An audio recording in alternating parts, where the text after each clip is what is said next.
नमस्कार विद्यार्थियों, स्वागत है आपका ओनली यूपीएससी पर। पॉलिटी के अगली क्लास में आपका स्वागत है। पॉलिटी की जो पिछली क्लास हुई थी उसमें आपने आर्टिकल 24 तक पढ़ा था, जिसमें कल कारखानों में या दुष्म परिस्थितियों में बच्चों के काम करने को लेकर के मनाही है या उन्हें एक मौलिक अधिकार दिया गया है कि उन्हें कम आयु में कोई ऐसा काम ना करना पड़े जो नैतिकता के आधार पर, स्वास्थ्य के आधार पर ठीक नहीं है। आज हम उससे आगे बात करेंगे और समझेंगे मौलिक अधिकारों में जो धर्म एवं विश्वास को लेकर के अधिकार दिया गया है वो क्या है। उसका जो पहला अनुच्छेद है 25, जिसका विषय वस्तु यहाँ पर मैंने लिख दिया है। और पूरी ईमानदारी से बात करते हुए अगर मैं बताऊँ आपको तो ये विषय वस्तु जो हैं इनकी बड़ी व्याख्या है, ठीक है, इनकी बड़ी व्याख्या है। तो आज के इस क्लास में यही समझेंगे, पूरा आर्टिकल 25 क्या है इसको हम समझेंगे, ठीक है। सबसे पहले मैं चाहता हूं कि आपको ये सारी चीज समझाऊं, उससे पहले धर्म थोड़ा बताऊं कि धर्म क्या होता है। धर्म क्या है ये जानना बहुत जरूरी है। अगर आप ये जान पाए कि धर्म क्या है तो आगे की बात आपको बड़ी आसानी से समझ में आएगी। कई लोगों के मन में धर्म को लेकर के अलग अलग प्रकार के जवाब हैं। आप पूछेंगे धर्म क्या है तो कहेंगे जो हम पूजा पाठ करते हैं वही धर्म है। या कुछ लोग जो थोड़ा अपने आप को ज़्यादा ज्ञानी समझते होंगे वो कहेंगे ठीक है, हम अपने ईश्वर को की आराधना करते हैं, यही धर्म है। तो अलग अलग परिभाषाएं उनकी है, लेकिन जो समाज शास्त्रीय परिभाषा है, जो समाज शास्त्रीय परिभाषा है धर्म की, वो ये है कि धर्म जो है आस्था एवं कर्म कांडों का समीकरण है। आस्था एवं कर्म कांडों का समीकरण है। धर्म क्या है? आस्था एवं कर्म कांडों का समीकरण है। अब यहां पर एक और समस्या खड़ी हुई कि आस्था क्या है और कर्मकांड क्या है। दो नए शब्द मिले ना।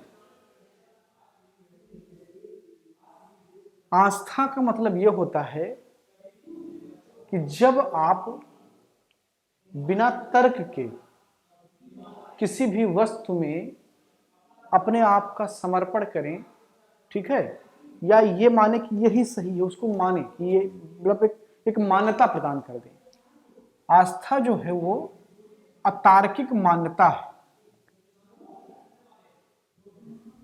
अतार्किक मान्यता है। अब शायद थोड़ा आसान हो गया होगा आपके लिए समझना। एग्जाम्पल दूंगा, अभी समझ जाएंगे आप। आस्था क्या है? अतार्किक मान्यता है। आस्था में तर्क का समावेश नहीं होता, यानी कि तर्क से विमुख होता है आस्था। ऐसे समझिए कि जो गढ़चिन्हवाद है, धर्म के कई प्रकार हैं। जो गढ़चिन्हवाद है यानी कि जिसमें चिन्हों की पूजा होती है, जैसे आप देखेंगे कि इस्लाम में चंद्रमा है, उस पर स्टार बना हुआ है। सनातन में ओम का पूजा होता है, या आप उसमें देखेंगे क्रिश्चियनिटी में प्लस टाइप का बना होता है, उसकी पूजा होती है, तो वो गढ़चिन्हवाद है। ऐसे अलग अलग तरीके से धर्म को बांटा गया है। मान्यता और अतार्किक मान्यता, जैसे मान्यता क्या होती है कि लोग मानते हैं कि पत्थर में भगवान है और उस पत्थर को शिवलिंग कह दिया जाता है। वो पत्थर स्वयं को परिभाषित नहीं करता है। हम ये कहते हैं कि फला पत्थर में भगवान है या हर कण कण में भगवान है, ठीक है। वो ना तो कण बोल रहा होता है ना पत्थर बोल रहा होता है। और यही नहीं, हम उस पर कोई तर्क भी नहीं करते हैं। तो ये क्या है? ये हमारी आस्था है उसके प्रति। कर्मकांड क्या होता है कि किसी मान्यता को कैसे मजबूत करना है, उसे कैसे बलवती बनाना है, उसकी जो प्रक्रिया है वो कर्मकांड होती है। एग्जाम्पल के लिए, जैसे इस्लाम के फॉलोअर हैं, वो मानते हैं कि ईश्वर का कोई रूप नहीं है, ईश्वर निराकार है और एक है। तो वो किसी भी चिन्ह की पूजा नहीं करते हैं, किसी मंदिर में कोई मूर्ति नहीं होती, कोई उनके मस्जिद में कोई मूर्ति नहीं होती है, या वो किसी भी यह लौकिक चीज की पूजा नहीं करते हैं, वो सिर्फ प्रेयर करते हैं उस एक खुदा के लिए, उस एक ईश्वर के लिए। लेकिन वो जो करते हैं, 5 टाइम नमाज पढ़ते हैं, कुरान के मुताबिक ईमान लाते हैं, तो ये क्या है? ये कर्म कांड है, ये रिचुअल्स है। इससे उनकी वो मान्यता जिससे वो कहते हैं कि ईश्वर एक है और वो निराकार है, उसको बल मिलता है, वो मजबूत होता है। तो धर्म जो है वो आस्था एवं कर्मकांडों का समीकरण होता है। आस्था उससे वैधता एवं कर्मकांड उसे मजबूती प्रदान करता है। आस्था उसे वैधता और किसान उसे मजबूती, कर्मकांड उसे मजबूती प्रदान करता है। तो यह है धर्म। ठीक, अब आगे बात करते हैं। धर्म तो आपने समझ लिया कि धर्म क्या है। अब धर्म पर आपका संविधान क्या कहता है, यह जानना जरूरी है, क्योंकि बात तो उसी की हो रही है। आपके प्रस्तावना में, जो आपके संविधान का प्रस्तावना है, प्रियम्बल है, उसमें पंथ निरपेक्षता की बात की गई है, धर्म निरपेक्षता की बात की गई है। धर्म और पंथ का लगभग मतलब एक जैसा होता है। तो उसमें कहा गया है कि भारत जो है, यानी कि भारत सरकार, वो किसी भी धर्म के मुताबिक नहीं चलेगी, लेकिन हर धर्म को संरक्षण प्रदान करेगी, यानी कि सर्वधर्म समभाव का बात होगा। चूंकि भारत की जो संस्कृति है वो बहुविध है, यानी कि बहुत प्रकार की है। आप जैसे ही 10, 15, 20 किलोमीटर चलते हैं, संस्कृतियां बदल जाती हैं, भाषा बदल जाती है, बोली बदल जाती है। अलग अलग पंथों को मानने वाले लोग हैं, अलग अलग धर्मों को मानने वाले लोग हैं। और जो सनातन सभ्यता है, सनातन संस्कृति है, वो अपने आप में ही इतनी व्यापक है कि आप देखेंगे कि उत्तर भारत में आपको मिलेंगे, यहाँ पर आप शंकर की पूजा करते हुए लोगों को पाएंगे, राम की पूजा करते हुए लोगों को पाएंगे, कृष्ण की पूजा करते हुए लोगों को पाएंगे। जैसे ही आप साउथ इंडिया में जाते हैं तो मुर्गन की पूजा होती है, ठीक है, कार्तिकीय की पूजा होती है। वहां पर अलवार और नयनार 2 प्रकार के संत निकल करके आए, जो भगवान शंकर और भगवान विष्णु की आराधना जो है उस तरीके से बने, या लिंगायत है जो कर्नाटक में है। इस प्रकार आप देख सकते हैं कि भारत में बहुविध प्रकार से धर्म की मान्यता है। तो जब संविधान बनाने की बात आई कि संविधान बनाया जाए, अब तो कोशिश किया गया कि हर व्यक्ति को स्वतंत्रता दिया जाए कि वो अपने धर्म के अनुसार उसका पालन करे, ठीक है। इसलिए इसे मौलिक अधिकार में रखा गया।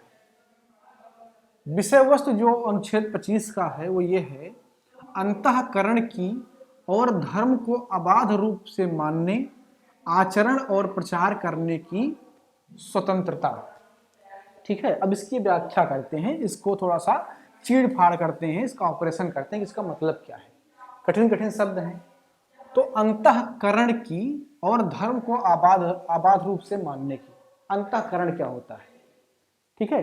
अंतःकरण का मतलब यहां पर यह है कि आप अपने मन में, अपने चित्त में किसी भी एक शक्ति के प्रति जो भी भाव रखते हो, उसके लिए आपको स्वतंत्रता है।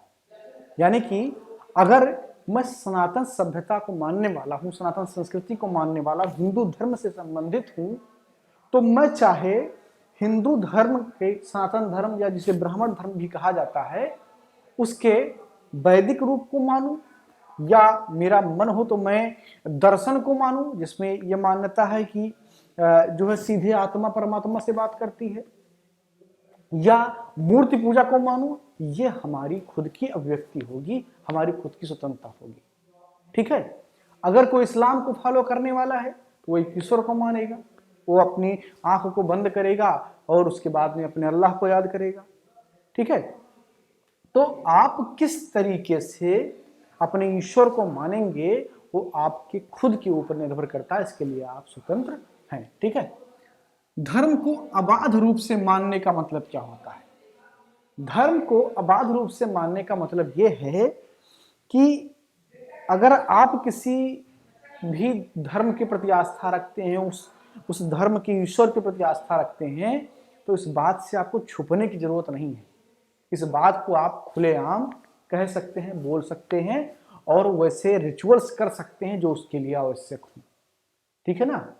आप किसी भी पंथ को मानने वाले हों तो आप उसे कर सकते हैं। ठीक है, आचरण और प्रचार करने की स्वतंत्रता, यानी कि आप जिस विचारधारा को मानते हैं, जिससे एग्री करते हैं, जिससे सहमत हैं, या जिससे आपको लगता है कि आपको मोक्ष की प्राप्ति होगी, ईश्वर की प्राप्ति होगी, उसका प्रचार प्रसार भी आप कर सकते हैं, विचारों का प्रचार प्रसार कर सकते हैं।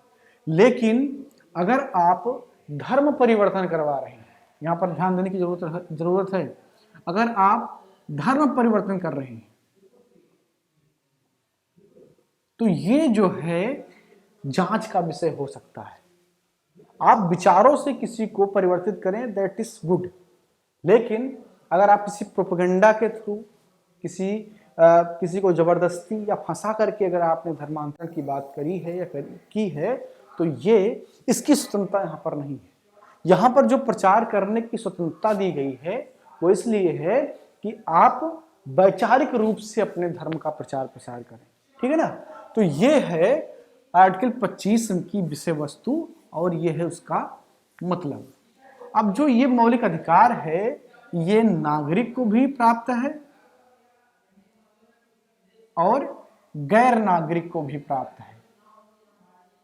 यानी कि अगर कोई व्यक्ति भारत का नागरिक है या भारत का नागरिक नहीं है, तो दोनों को इस प्रकार के जो है ये अनुच्छेद 25 की स्वतंत्रता है, यानी कि इस प्रकार के मौलिक अधिकार का प्रैक्टिस वो कर सकता है या उसके लिए वो कोर्ट में जा सकता है अगर कोई हनन करे उसका। तो यहां पर दो व्याख्याएं हैं,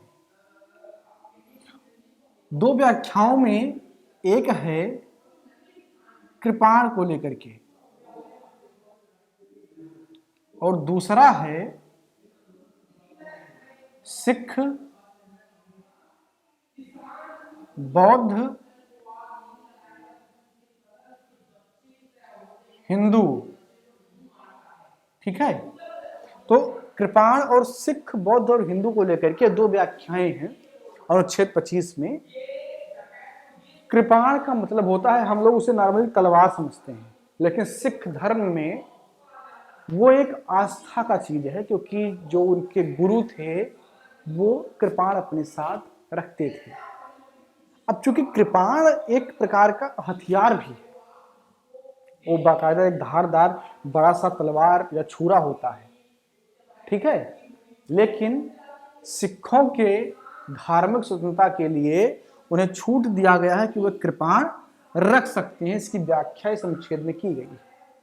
सिख, बौद्ध और हिंदू, इनको हिंदू ही कंसीडर किया जाएगा, इनको हिंदू ही कंसीडर किया जाएगा। यह भी व्याख्या इसमें की गई है कि इन्हें हिंदू ही कंसीडर किया जाएगा। ठीक है ना, तो ये इतने प्रकार की जो है स्वतंत्रताएं आपको प्राप्त हैं अनुच्छेद 25 के अंतर्गत। इस क्लास में इतना ही। अगली क्लास में हम बात करेंगे अनुच्छेद 26, 27 और 28 की। ठीक है, और उसके बाद में फिर संस्कृति एवं शिक्षा संबंधी अधिकार पर भी बात करेंगे। चलिए मिलते हैं अगली क्लास में, तब तक अपना ख्याल रखिए। क्लास कैसी लगी ये भी लिख के बताइए। धन्यवाद। मैं मानस मिश्रा, द न्यूज ओशन का मैनेजिंग डायरेक्टर, आपके लिए एक ऐसी पत्रिका पहली बार आई है जो सिर्फ सच दिखाएगी। कृषि कानूनों पर मचा है घमासान, हो रही हैं मनगढ़ंत बातें। मैं अंकित मिश्रा, पढ़िए मेरा आर्टिकल इस मैगजीन में फैक्ट के साथ। यूपीएससी के एस्पायरेंट समझे हर मुद्दों को गहराई में जाकर के। इस नए लेख में आपको मिलेगा नए संसद भवन के निर्माण से संबंधित सारी जानकारी। मैं विशाल यादव, अब तक आप लोगों ने हमें टीवी पे देखा, लेकिन अब हमारे लेख आपको दिखेंगे इस मैगजीन में। मैं Ranjit Prasad, reporter the news ocean. हम आपको दिखाएंगे किसान आंदोलन के बीच में जिहादी कांड। सब्सक्राइब करें द न्यूज ओशियन, खबरों का समंदर।